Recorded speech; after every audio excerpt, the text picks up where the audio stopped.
जिस ड्रग का जिक्र होगा उसका नाम है फेंटोलामीन। फेंटोलामीन एक फेमस ड्रग है और आसानी से हर किसी को अवेलेबल है। लाइफोलाइज्ड इसकी फार्मूलेशन अवेलेबल है, 5 mg की इंजेक्शन है। तो व्हाट इज़ फेंटोलामीन बेसिकली? मैकेनिज्म या फार्माकोलॉजी इसकी थोड़ी सी डिस्कस करते हैं कि ये पॉजिटिव आयोनोट्रोपिक या क्रोनोट्रोपिक इफेक्ट रखती है हार्ट के ऊपर। देखिए लेट सपोज ये हमारे पास हार्ट है, ठीक है। ये एक सिंपल रफ सी डायग्राम मैं आपको बना के दिखा रहा हूँ कि ये हार्ट है। तो हमारे हार्ट में डिफरेंट फैक्टर्स या डिफरेंट इफ़ेक्ट्स को रिकॉर्ड किया जाता है। उसमें जो आयोनोट्रोपिक और क्रोनोट्रोपिक इफ़ेक्ट है उसका फेंटोलामीन का पॉजिटिव इफ़ेक्ट आता है। It blocks alpha adrenergic receptors, यानी यहाँ पे जो न्यूरॉन आती है ब्रेन से, न्यूरॉन किसी न किसी रिसेप्टर पे जाती है, तो यहाँ पे अल्फा रिसेप्टर्स होते हैं, ठीक है।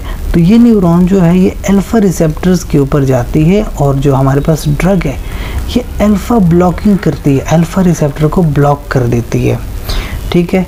सो to briefly antagonize circulating epinephrine and norepinephrine to reduce hypertension caused by alpha effects of the endogenous catecholamines।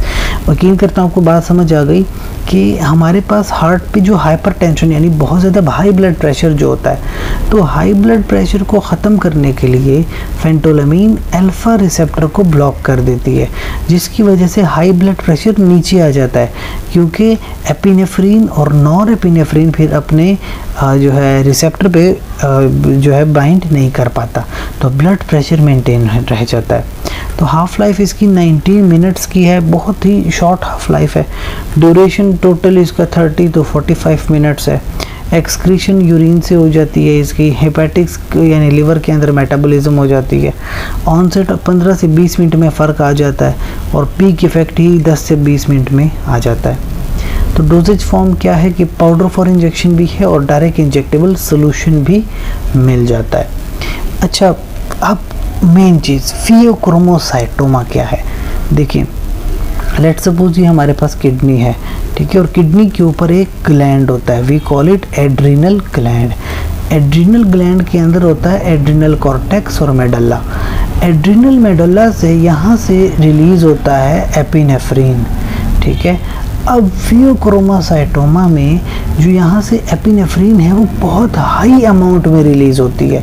तो जब हाई अमाउंट में एपिनेफ्रीन रिलीज़ हो रहा है और आगे उसको हार्ट मिलता है, तो हार्ट के ऊपर जो उसका इफ़ेक्ट है वो बहुत ज़्यादा आता है, लिहाजा हम यहाँ से इसको ब्लॉक कर देते हैं अल्फा रिसेप्टर को, ताकि एपिनेफ्रीन वहाँ से ना अटैच हो, और इस तरीके से फिर हम जो है ब्लड प्रेशर में डिक्रीज़ लाते हैं। तो कुछ लोगों को फियोक्रोमोसाइटोमा सर्जरी में भी इस्तेमाल करवाई जाती है ये ड्रग। साइड इफ़ेक्ट्स बिल्कुल हो सकते हैं, कुछ एडवर्स इफ़ेक्ट्स हो सकते हैं, nasal congestion, post treatment pain, injection side pain, diarrhoea वगैरह, या cardiac dysrhythmia, chest pain, hypotension, myocardial infection, but not frequently, किसी को कभी ना कभी हो सकता होगा। So that is all about the फेंटोलामीन।